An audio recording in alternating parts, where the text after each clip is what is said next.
day, and thank you for standing by. Welcome to the Lightspeed fourth quarter 2021 earnings call.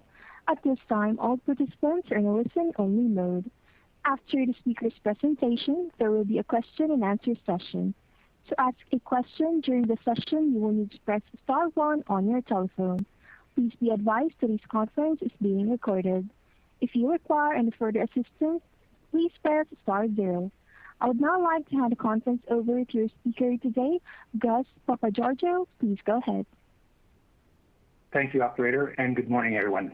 Welcome to Lightspeed's fiscal fourth quarter and full year 2021 conference call. Joining me today are Dax Dasilva, Lightspeed's founder and CEO, Baron Nissi, Chief Financial Officer, and JP Chauvet, President of Lightspeed. After prepared remarks, we will open it up for your questions.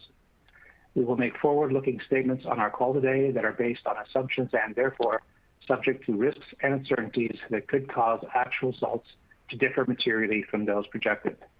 We undertake no obligation to update these statements except as required by law. You can read about these risks and uncertainties in our earnings press release issued earlier today, as well as in our filings with the U.S. and Canadian securities regulators.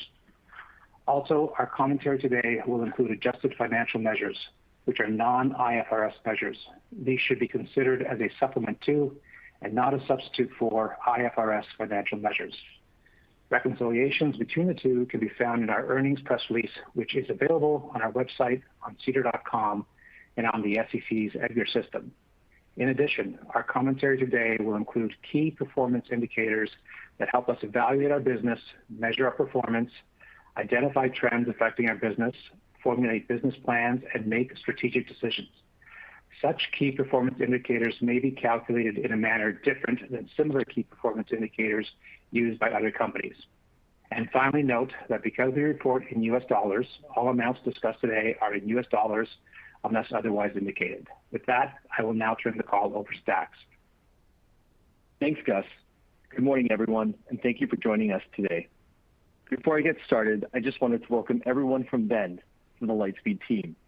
We are thrilled to have Anna and her colleagues join Lightspeed as we seek to transform the retail experience for our customers and consumers alike. This past quarter closes off our 2021 fiscal year, and I think it is safe to say that it has been the most transformative year in the company's history.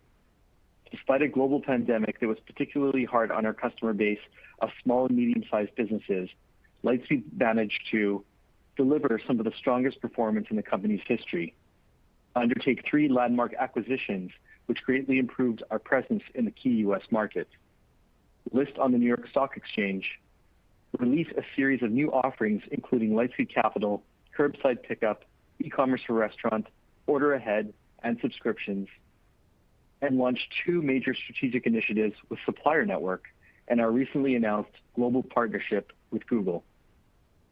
Our transformation was definitely by design, but also highly influenced by our environments. I believe that every one of our customers will look back on the past year as the moment where they realized that an omni-channel strategy was no longer optional. It has become an absolute necessity. Never has our goal of arming our customers with the technologies they need to operate and scale their business felt so relevant. And we are proud that they have chosen Lightspeed as their technology partner of choice. We were happy to end the year on a high note, with Lightspeed delivering quarterly revenues that exceeded previously established guidance and street expectations. We grew revenue 127% year over year, with organic software and transaction-based revenue growth of 48%. Lightspeed Payments had another record quarter and grew revenues both year on year and from the previous quarter. And we are now present in over 140,000 customer locations when we include the recent acquisition of Vend. Some notable customer wins in the quarter included AG Jeans. This premier denim and knit warehouse chose Lightspeed's modern cloud-based platform to upgrade from their legacy system. AG Jeans will be using a series of Lightspeed offerings, including payments, in their 18 locations across the U.S. Tommy John. This husband and wife-backed venture designs, manufactures, and sells quality undergarments for men and women in their 6 locations throughout the U.S. using Lightspeed Retail and Payments. Zeus Street Greek focuses on high quality and consciously sourced ingredients. Zeus Street Greek maintains 20 quick-serve restaurants throughout Australia and came to Lightspeed to improve their operations through features like better inventory management. In usual Lightspeed fashion, it was a very busy quarter. In addition to announcing and more recently closing the acquisition of Vend, we launched payments in the United Kingdom, undertook a very successful offering of $620 million, and more recently announced our strategic partnership with Google to improve the discoverability of SMBs on that popular search engine. Brandon will take you through the numbers in greater detail. I would like to focus on some key topics, including the recent announcement of our partnership with Google, some of the initial success we are experiencing with the integration of our latest acquisitions, and some of the more recent trends we are seeing in our business. Earlier this month, we announced a partnership with Google. The goal of this joint initiative is to improve product discovery for small merchants on Google's popular search engine. Through the Lightspeed platform, our merchants will be able to display live inventory levels on Google search results. Rather than ordering online, consumers will know they can walk down the street and find what they are looking for at a local merchant. Our rich Google integration also allows merchants to easily manage ad spend and improve the discovery of their locations, truly unlocking the omni-channel potential of businesses powered by Lightspeed. We believe this initiative will help small merchants compete with large online marketplaces. However, when combined with the capabilities of Supplier Network, we think the two are even more powerful. Supplier Network allows merchants to pull high-quality images directly from their suppliers' catalogs. By enabling our merchants to display both live inventory and compelling images, we believe the consumer experience will easily rival anything from big box competitors. I think initiatives such as these illustrate that Lightspeed has evolved beyond being a simple point solution with a payments offering. Our scale and technology allow us to go beyond helping SMBs simply manage inventory and transact. We are helping them solve a greater variety of challenges, from online discovery to optimizing their supply chains. As we continue to evolve, I believe our value proposition can go beyond the merchant and the supplier and onto entire industries. By acting as the common thread amongst merchants, suppliers, and consumers, we believe Lightspeed can help make products more available, merchants more successful, and consumers more engaged with local retailers. I think this will be especially true in our focus verticals. Part of the reason we are able to expand our ambitions, attract partners such as Google, and invest in new technologies is our scale. That scale has been a result of our considerable organic growth, but also thanks to our M&A efforts. M&A has always been a part of our strategy, and in the last 6 months, it has been front and center. Over time, we should continue to recognize the benefits of our M&A strategy across our entire business. But I believe it is important to highlight that we are already seeing some of these benefits. As many of you know, when we acquired ShopKeep and Upserve, both of those companies maintained high levels of payments penetration within their customer base. However, the economics they were recognizing were inferior to our own. Since joining Lightspeed, we have had success leveraging our combined scale to recognize more favorable terms from one of our payments providers. Improving the payment economics for these acquisitions was always a priority, but in this case, we achieved our goals much earlier than anticipated. This is one of the reasons we had such strong results in this quarter. In addition to improving the top line, our greater scale is also helping on the cost side as well, notably on our customer acquisition costs. Our increased scale and brand recognition in the U.S. market is resulting in increased traffic to our own site, with U.S. site visits up 50% in this quarter versus the same quarter last year, which generally leads to more cost-effective lead generation for Lightspeed. In an industry where customer acquisition costs are increasing, we are happy to see our costs remain relatively flat. I think these two examples illustrate that the benefits of our M&A strategy are not distant or qualitative, but rather immediate and real. Over time, we will continue to recognize more and more benefits as we harmonize our go-to-market teams, fold the best of all technologies into one Lightspeed platform, and continue to use our scale and technological depth to deliver more solutions to our customers. Before I hand it over to Brandon, I just wanted to highlight some key trends in the quarter. Overall, as we entered Q4, we were seeing increased lockdowns, which negatively impacted our business. But as we exited, we saw some regions begin to lift those restrictions, and March proved to be a very strong month. We saw new business really advance, especially in EMEA and in hospitality. Payments again had a very strong quarter, both in terms of revenue and new customer wins. We added more payments customers than in any other quarter so far by a wide margin. I think we are experiencing strong trends for various reasons. Firstly, I think Lightspeed is benefiting from economies reopening globally. We maintain strong footprints in the US, UK, and Australia, all of which are in advanced stages of their COVID recovery. But even in regions where lockdowns are still present, like Central Europe, we are seeing signs that our customers are beginning to prepare for an eventual reopening. France, for example, has been showing very promising signs in recent weeks. Secondly, as payments becomes more widely available, we are seeing that offering continue to boost our overall growth rate. Payments has only been made available in our hospitality business more recently. As hospitality GTV improves when economies reopen, we should see payments continue to be a strong contributor to growth. Finally, and I think most importantly, we believe our customers are recognizing that an omni-channel approach is no longer optional. Before COVID, many of our potential customers understood the inherent benefits of a cloud-based omni-channel commerce platform, but were perhaps too distracted by just running their business to undertake the effort to change. The challenges of the COVID-19 pandemic have made it quite evident that business as usual is no longer possible. Merchants need to be able to conduct business on their customers' terms, be it in-store, online, or through curbside pickup. And we believe Lightspeed is becoming the platform of choice as these SMBs adopt omni-channel strategies. As I said at the beginning of my comments, this past year has been the most transformative our company has ever seen. There is no shortage of challenges ahead of us, but as a company, we have never been stronger or more confident than we are today. I am very proud of what we have accomplished in the past year, but I am even more excited about what lies ahead. And with that, I will pass it on to Brandon. Thanks, Dax. Another good quarter across the board. As you heard from Dax, we continue to be encouraged by the trends we are seeing as economies around the world reopen, along with the benefits we are seeing from our increased scale as customers seek upgraded technology to help them run their businesses.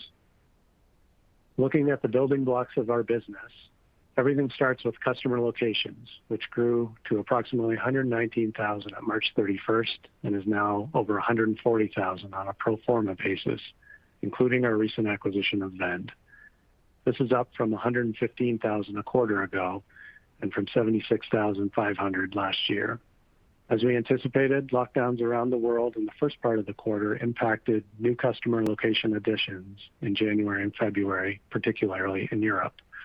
However, by March, we had our best customer location addition month ever, with strong demand coming from all markets and a resurgence in hospitality and Europe as those markets began to prep for reopening.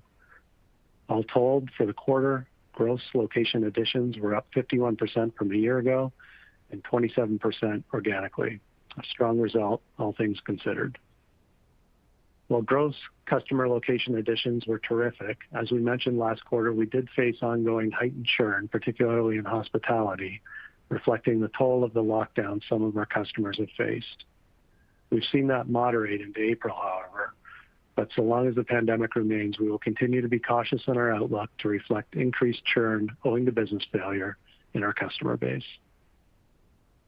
The great news is that we're seeing plenty of reasons for optimism in our customer base as customers find success using our omni-channel solutions to reach their consumers. This shows up in our GTV, which was almost $11 billion in the quarter, up 76% from a year ago.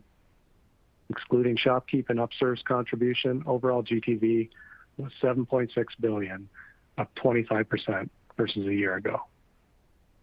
Omnichannel retail continues to perform exceptionally well for us, with GTV up 65% from a year ago organically. Within retail, e-commerce volumes were up almost 100% from a year ago. Hospitality was down 15% year over year organically, but saw a solid resurgence in March, which continued into April. March grew approximately 10% sequentially from February, and April grew by approximately a further 15% from March. We're quite bullish on how these trends continue as economies reopen around the world and look to our Australian market as a bellwether here, which saw GTV growth of over 75% year over year in the quarter. ARPU per location was up to $215, representing an increase of approximately 50% from a year ago. Subscription ARPU, which excludes our transaction-based revenue stream, increased by over 10% as more and more customers adopt functionality beyond the basic POS. An ARPU increase as a result of payments grew significantly given the success we have had with driving payments revenue. Lightspeed Payments continues to be an exceptional performer for us. We had our best quarter ever for customers contracting for Lightspeed Payments alongside their core software subscription, and overall payments revenue was up by well over 300% from a year ago. In the last month of the quarter, our overall penetration of GTV was approaching 10%, excluding Upserve and ShopKeep, showing the runway we still have ahead of us. All of this led to overall revenue of $82.4 million, up 127% from $36.3 million a year ago. For the full year, revenue was $222 million, up 84% from $121 million a year ago. Excluding the impact of ShopKeep and Upserve, revenue was $51.2 million in the quarter. And within our total revenue, our software and payments revenue for the quarter was $75.3 million, up 137% from $31.8 million a year ago. When excluding ShopKeep and Upserve, organic software and payments revenue grew by 48%. And for the full year, software and payments was $202 million, up from $107 million a year ago. You will see in our filings that we have provided supplemental disclosure of our subscription revenue and transaction-based revenue. Subscription revenue for the year was $119 million, or 54% of our total revenue. This represents growth of 51% from the prior year. Transaction-based revenue, representing our payments business, plus our legacy payment referral-based revenues, was $83 million, or 37% of total revenue, and was up by 195% over last year. Included in transaction revenues was the impact of a newly negotiated contract with our payments partner at Upserve and ShopKeep. This new contract did two things: provide us with better economics than the businesses were achieving on their own, and also brought us better control over the end customer relationships. As a result of this, we were able to realize an uplift in revenue of approximately $7 million in the quarter and greater gross margins as well. This is a great news story and reflective of how our scale has improved our negotiating power. But it's worthwhile noting that even without this, our revenue performance for the quarter handily beat our previous guidance of $68 to $70 million. While we will continue to work on bringing all customers from our acquisitions to Lightspeed core offerings over time, this contract amendment does put us closer to the economic outcome we expect in the meantime, far earlier than we otherwise had planned. Gross margin for the quarter was 53% and was 57% for the year. Overall gross profit grew by 85% in the quarter and 57% for the year. The decline in gross margin year over year reflects the growing impact of our payments business and lower hardware margins achieved this year due to various incentives we extended to our customers to encourage adoption of our solutions as economies reopen. Adjusted Ebitda loss for the quarter was $9.6 million, ahead of our guidance of $12 to $14 million, and was $21.2 million for the year. And adjusted EPS was 9 cents a share in the quarter and 23 cents a share for the year. As a percentage of revenue, adjusted Ebitda loss declined from 17% a year ago to 11.7% this quarter, reflecting the ongoing leverage we are seeing in our business model. You'll note a new item on the income statement, a restructuring charge we booked in the quarter. Following our most recent acquisitions of ShopKeep and Upserve, we reorganized the leadership layer of the business to ensure we maintained organizational agility and to capture certain synergies. As a result of these actions, we anticipate annual savings of approximately $8.4 million and recorded a $1.8 million severance cost charge in the quarter. All told, a really great quarter and a great year for the business. As Dax mentioned, this year was a transformative one for us, and I'm really encouraged by the positioning of the business in our markets, which brings me to our outlook for fiscal 22. There's reason for plenty of optimism as we look ahead. The trends we are seeing in markets that are reopening, the ongoing benefits of our increased scale, and the tremendous opportunities that still lie ahead in payments and financial services are some of the contributors to this optimism. For the first quarter, we expect to achieve revenue in the range of $90 to $94 million and adjusted EBITDA loss of approximately $10 million. For the full year of fiscal 22, we expect revenues to be in the range of $430 to $450 million, with adjusted EBITDA of approximately $30 million loss, or 7% of revenue, which is improved from approximately 10% this year. With that, we'd like to open it up for questions. Thank you. As a reminder, to ask a question, you will need to press star 1 on your telephone. To withdraw your question, press the pound key. Please stand by while we compile the Q&A roster. Our first question comes from the line of Andrew Jeffrey with Truist Securities. Your line is open. Hi, good morning, everybody. I appreciate you taking the question. Nice job on renegotiating payment terms on recent acquisitions. And Brandon, you mentioned that you now have more control over the merchant relationship. Can you elaborate on what you think that means for potential penetration of the back book of those recently acquired companies? Yeah, thanks for the question. It's all good news. We're quite pleased with our ability to get this done at the pace we got it done. And what this amendment does is, most importantly, allow us to achieve better economics. But not too far behind that, of course, is just getting better control over the end customer relationship, which is important. To your question, I think it really opens the door for us to continue to migrate the back book, as you called it, at a good pace this year, alongside what we do with the rest of the Lightspeed's core business. So this really kind of opens the door to let that happen. Okay, looking forward to seeing that. And I think encouraging comments, too, on customer acquisition cost. Can you provide an update on what LTV to CAC looks like today, and or what the sort of break-even time by cohort is? It sounds like that's improving pretty nicely. Yeah, it is. I think it all starts with some of the ARPU stats that we gave. We're seeing that grow 50% year over year, which is pretty core to the thesis of we just think there's a lot more economics to capture per customer. That, of course, leads into an ever-improving LTV to CAC ratio for us, which has been, also pretty fundamental to the model. We're really, really encouraged by what we're seeing in terms of leverage. Sales and marketing as a percentage of revenue has come down significantly year over year.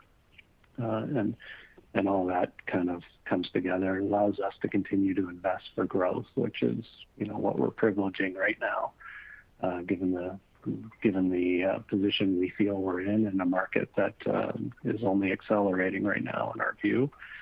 And our ability to capture more dollars per customer, of course, allows us to keep that investment at a level that makes sense for the overall business with an eye to long term, this being a really profitable business. I appreciate it. Thank you. Your next question is from Danielle Chan with TD Securities. Your line is open. Oh, hi, good morning. Congrats on a strong quarter. You talked about you're seeing the benefits of the reopening. Have you seen the mix of e-commerce versus brick and mortar GTV in regions that are reopening? Have you seen the mix of that change?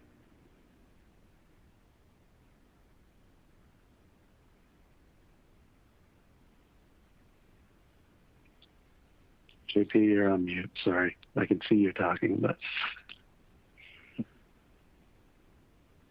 Oh, sorry. Can you hear me now? Yeah. Sorry about that. Yeah, no, so very quickly, sorry, I don't want to lose too much time, but we've seen, when you look at our business, e-commerce continues to be very strong. So we've seen growth year over year, at about 100%.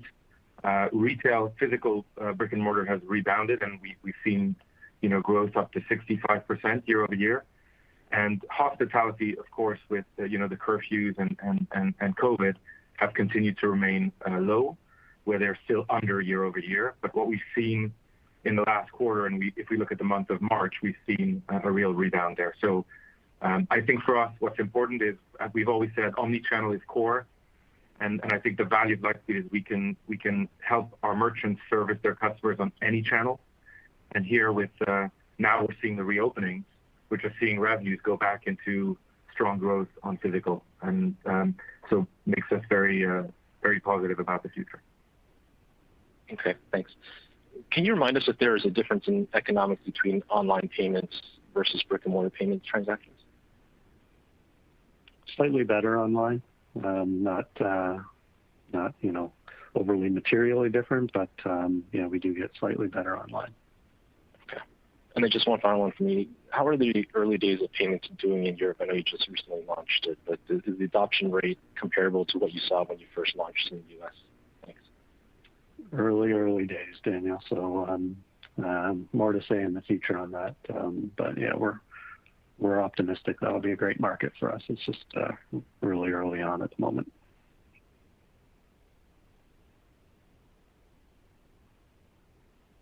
Our next question is from Raimo Lenschow with Barclays. Your line is open. Hey, thanks for squeezing me in. Last quarter, you talked about Australia as an example for a region, country that is reopening. Can you just maybe continue there? Like, how did that evolve from the opening last quarter? And then the follow-up to that is then, if you look at March being the strongest quarter, was that pent up demand, or do you think that's the new normal? Thank you. So Australia continues to be very strong. And actually what we've seen in Australia, we're starting to see in the UK with all the reopening. So again, our thesis here is as markets reopen, this is going to be a strong positive for Lightspeed. GTV in Australia is growing 75% year over year. And I think that's a great number considering last year they were not in the same position we were with COVID. So what we're seeing is as markets reopen, there's a lot of new concepts that are created. There's a lot of investment going into our markets. And this creates a higher GTV and a lot of demand for our products. Thank you. And then if you think about it, you had the strongest new customer quarter you mentioned, or a month in March. Is that do you think that's a pent-up demand, or is just like a idea of what's going to come? Thank you. I think it's the result of Lightspeed having a good offering for the market and the result of a very dynamic market and the reopenings. So we've always felt good around the after COVID world, and everything we see now confirms what our thoughts have been, which is after COVID, Lightspeed is even more relevant, given how strong our platforms are for the physical world. And so I think if March is a reflection of what the year is going to look like, we're very happy. All right, perfect. Congratulations. Your next question is from Thanos Moschopoulos with BMO. Your line is open. Hi, good morning, guys. With respect to the new payment agreements for ShopKeep and Upserve, just to clarify, did you move those from a referral relationship to Lightspeed Payments, or you now pay back to those customers? If you could confirm that. Yeah, we didn't. So I think, as we mentioned, there was going to be a period of technical integration with these newly acquired businesses that was going to take us some quarters. So we haven't completed that. That work still remains ahead, as my earlier comments hopefully reflected. And our intention is to, obviously, not just with payments, but with everything we do, is to get all of these customers onto Lightspeed core offerings.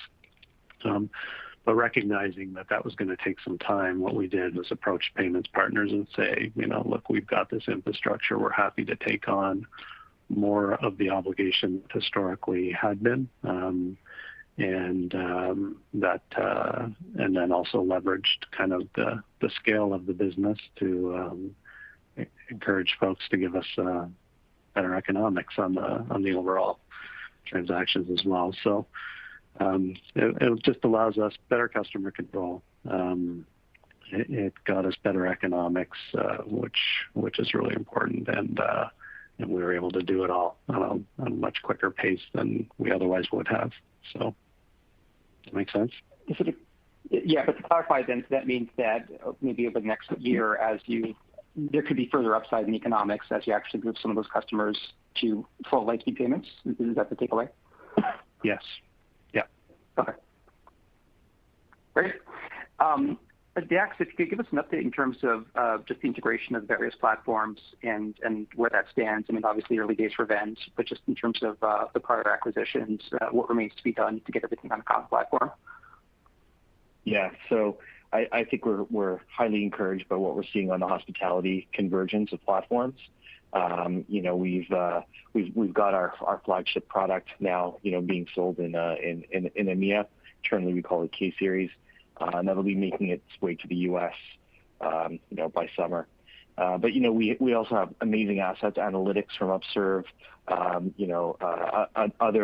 functionality around inventory management for restaurants from Counta that will all make it to the reference platform. So on the hospitality side, things are really rolling, and we expect to have an extremely competitive product worldwide this year.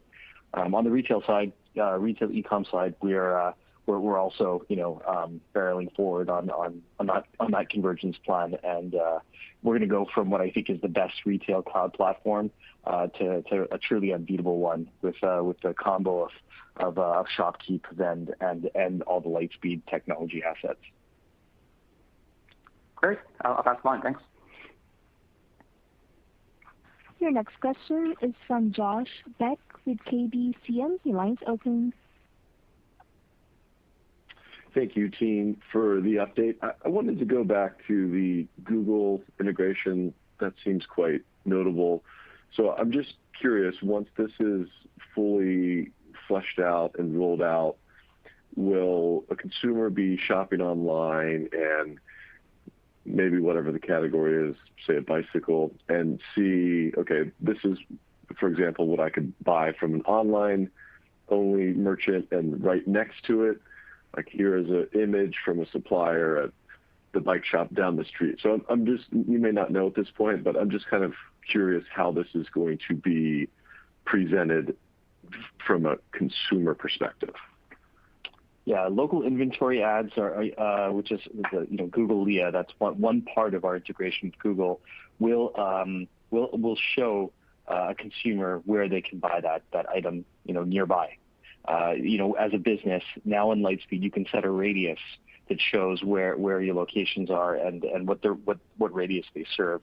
And so, serving up high quality images potentially from our supplier network allows them to be prioritized in the Google search engine.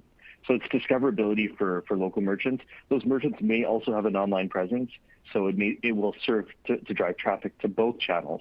And that's really the idea here is how do we help our businesses succeed as omni-channel merchants? How do we drive traffic to them? And I think Google is the perfect partner for this. And if they want to go further, than these local inventory ads, which are free as part of our system. They can set up smart shopping campaigns, which is also a part of this integration, which allows them to more proactively market to customers in their area.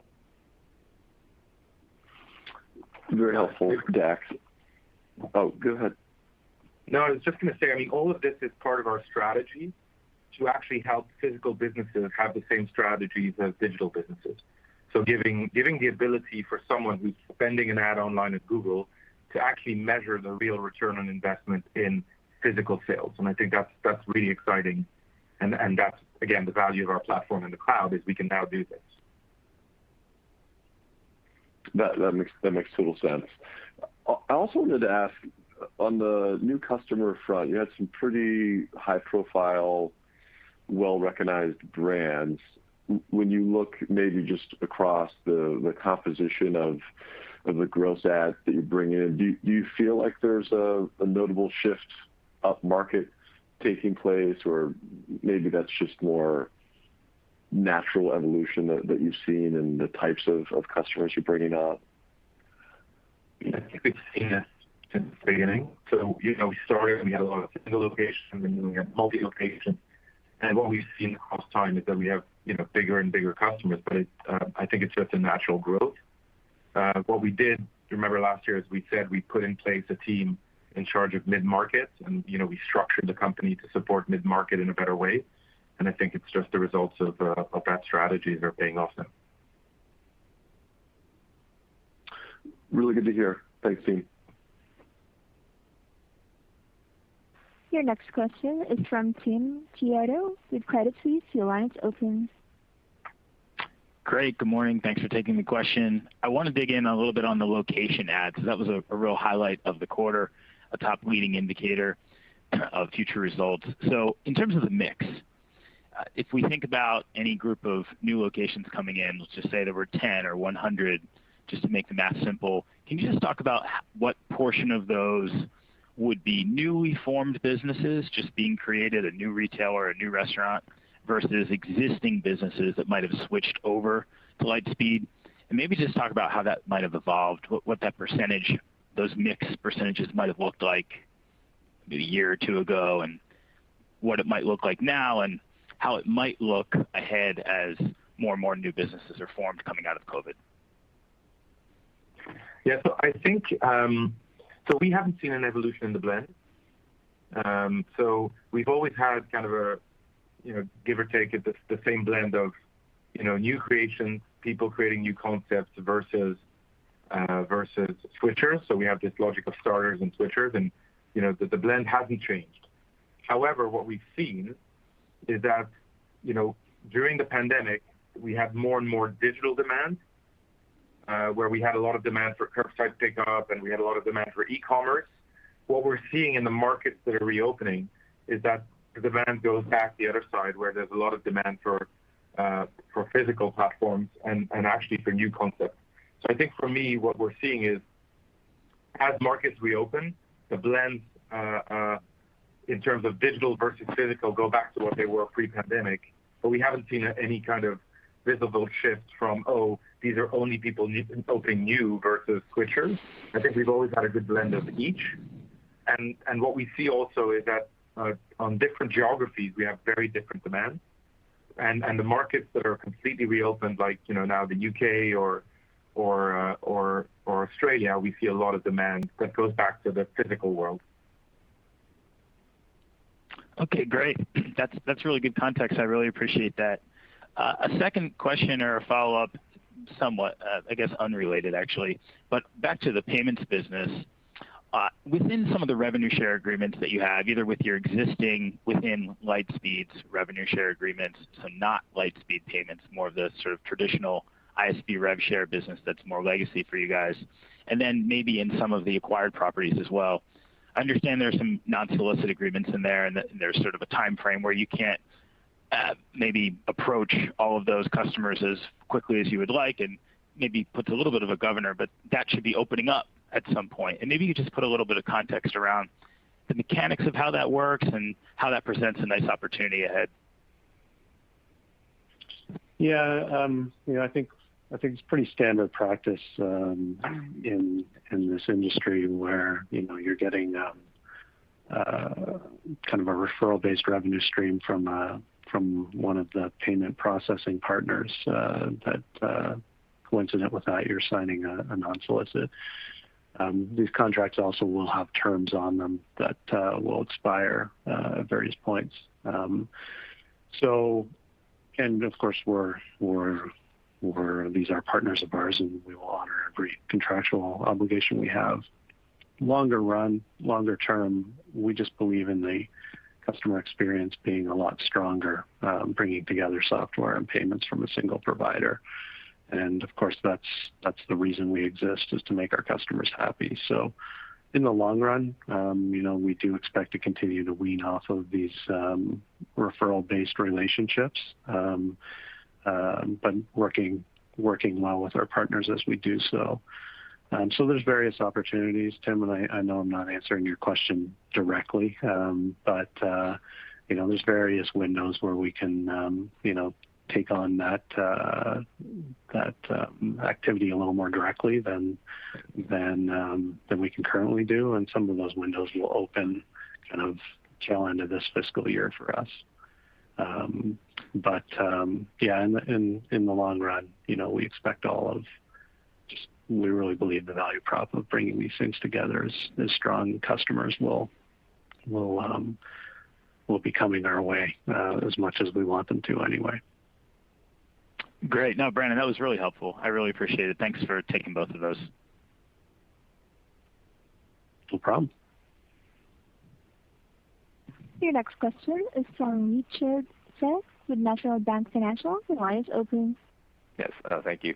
On the shopkeep and upserve payment amendments, I just wanted to clarify, is it sort of largely the scale now of Lightspeed that allow you to sort of kind of get that bargaining power, or was it kind of your relative operating prowess to sort of recognize that opportunity post those acquisitions that led to those amendments?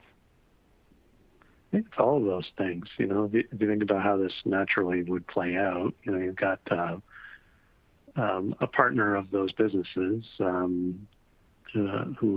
now it gets to deal with a much larger entity where, the greater opportunity is aggregating all these things together. So that creates, opportunity for them / leverage for us. And then the conversation then ensues into, what's important to Lightspeed, what's important to our customers. How can we do this in a way that, puts our joint customer at the forefront?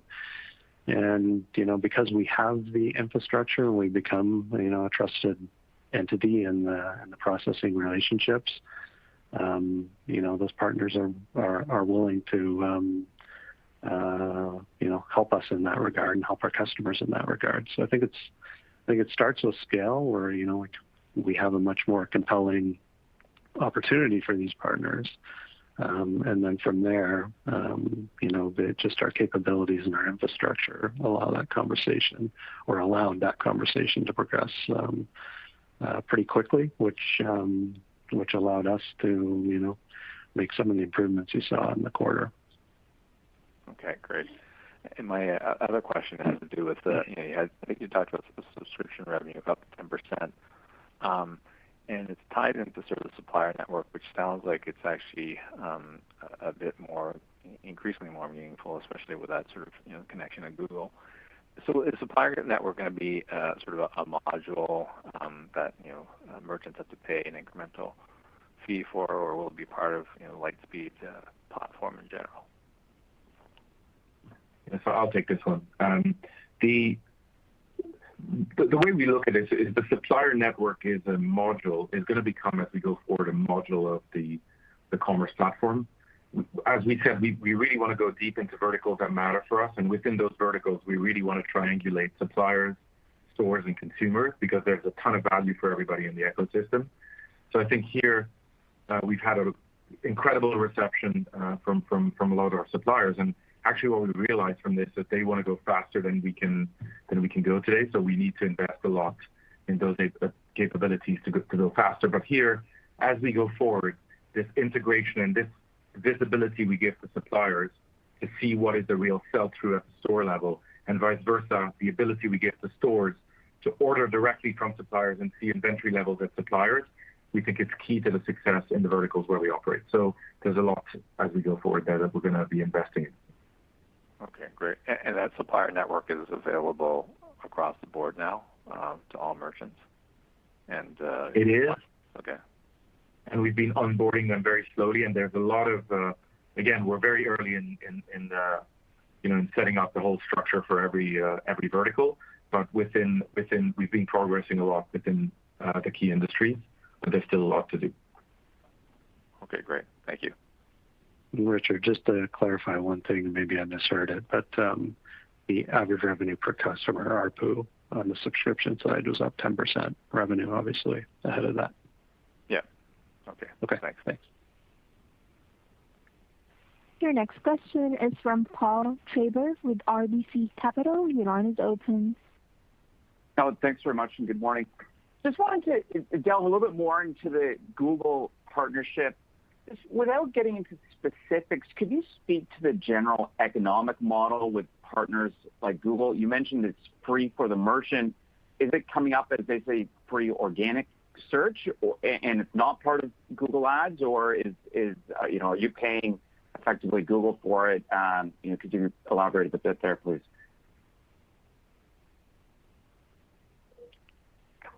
Yeah, I think the basic inventory ads called LIA, local inventory ads. That is a part of the Lightspeed retail offering, and that will publish and make discoverable the local inventory within a radius for that store. Beyond that, retailers can set up smart shopping campaigns. That's another part of the integration, and that is paid for. But it is 8 times. We've calculated that it's 8 times more efficient to use a smart shopping campaign because Google and Lightspeed leverage data to make that ad spend even more efficient, 8 times more efficient than if that retailer was doing that on their own with their own buys. And the idea there is to make sure that we're democratizing this kind of capability so that it's accessible to all SMBs. And not just big box retail or big box e-com that can afford to plan such a campaign or optimize such a campaign. So yeah, one is free and one is a part of a highly optimized paid campaign. Sorry, go ahead. Ultimately, if the merchant is doing well, there's a lot of transaction volume, and that's how we get the payback is with Lightspeed payments. So our goal again is to just get all of our customers to be more successful than the average when they're on the Lightspeed platform. That makes sense. Is there an opportunity to expand that out into additional ad networks? And then could you also surface the ability for your own merchants, if they so chose, pay for higher visibility, either pay per click or pay per conversion? Yeah, I think we've gone from helping a business manage and operate a store, to interfacing with consumer, and now I think we're driving traffic to the consumer. And so I think that this is a big partnership that shows what Lightspeed can do at scale, which is partner with the largest the largest companies out there in order to benefit our customers. And I think there's lots of opportunities to continue to drive traffic to our customers. There's many channels, and we want our customers to be on as many channels as possible. Okay, great. Thanks. That's really interesting. The next question is from Josh Baer with Morgan Stanley. The line is open. Great. Thanks for the question. A couple on M&A. It seems to me, even outside of the contribution from the renegotiated payment terms and some of the commentary around efficient customer acquisition, like ShopKeep and Upserve together have outperformed under your ownership. I'm wondering if you'd agree in any context for what's driving that. Like at this point, are those acquired customers adopting more software, more Lightspeed modules from you? Hey, Josh. Yeah, so I think one of the things we're encouraged across our business, and certainly what we see in Upserve and ShopKeep as well, is just the benefits of the reopening. If you think about Upserve's business in particular, we've seen the GTV growth, which in turn turns into payments revenue for that business. Coincident with the reopening in the U.S., I gave some stats: 10% up March over February, a further 14% up in April over March, and that's been really encouraging. I think the whole hospitality segment of our business, of which Upserve is a beneficiary, is showing signs of good life as we go through the reopening and in all of our markets. That's what led to some of the outstanding numbers we saw in March. So I think that's a main contributor, and I think there's other things we're doing inside these customer bases to make sure that they know they have migration paths and the things that they can do in the long run with Lightspeed, and I think that's helping overall as well. But I'd say the primary factor has just been how the collective business, including those acquisitions, have benefited from the reopenings. That's helpful. And more broadly on M&A, wondering if the strategy looking forward is the same in the past and really focusing on the pace of M&A, meaning you've done a lot of acquisitions recently. Is that pace sustainable, or should we expect a period of digestion at this point? That's it from me. Thanks. So maybe I'll take this one. If you look at the M&A, first two things. If you look at hospitality in the U.S. and you look at Upserve, they're now fully integrated with Lightspeed. Actually, the CEO of Upserve is now the GM of Global Hospitality at Lightspeed, Sherelle. And then if you look at Shopkeep's fully integrated also with Lightspeed, and Mike Simone now being the head of Global Retail at Lightspeed. So I think we feel good about the acquisitions. We are seeing the returns. We've set up account management teams, to upsell and also to cross-sell when customers are outgrowing the platforms we've acquired. So, and even, the CFO of Shopkeep now is in charge of Lightspeed Capital. So I think we're a good company at acquiring. I think we understand what we need to do. And I think we feel very good about the returns. And as you mentioned, the companies within Lightspeed are doing better than outside of Lightspeed. So with that in mind, we want to, I think we will continue to be active with M&A. I think maybe the slight change is until now we've increased geographical penetration and concentration by acquiring companies that were in our sector. I think as we go forward, we're more thinking now about how do we scale and how do we combine more technology to help accelerate the growth of these companies. And so when we think about that, we think about omni-channel, which is key. We think about suppliers, but I think you can expect active M&A, but not within the same categories that we've had in the last few years. Thank you. Your next question is from Todd Coupland with CIBC. Your line is open. Yeah. Good morning, everyone. One quick follow-up on the location count. Has Shopkeep and Upserve started to benefit from location growth as the U.S. has been opening?